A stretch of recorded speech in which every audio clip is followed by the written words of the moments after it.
আগামীকাল পর্দা উঠছে ক্যারিবিয়ান প্রিমিয়ার লিগের ১৩তম আসরে, যেখানে উদ্বোধনী ম্যাচে আগামীকাল ভোর ৫টায় সেন্ট কিটসের বিপক্ষে মাঠে নামবে সাকিবের Antigua and Barbuda Falcons.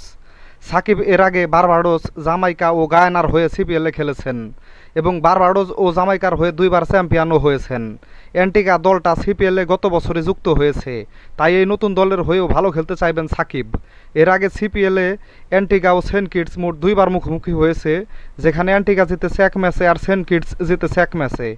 Antigua দলে সাকিব ছাড়াও রয়েছেন Imad Wasim, Odean Smith, Ghazanfar, Naveenul Haq, Jayden Seales, Obed McCoy, Fabian Allen, Rahkeem Cornwall ও জুয়েল অ্যান্ড্রুর মতো খেলোয়াড়রা।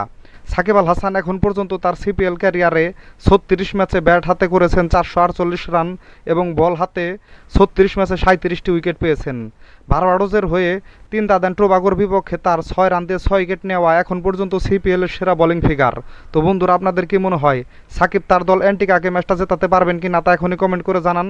সাথে ক্রিকেট ও ফুটবলের নতুন নতুন আপডেট পেতে এখনই আমার চ্যানেলটিকে সাবস্ক্রাইব করে দিন। সকলকে ধন্যবাদ।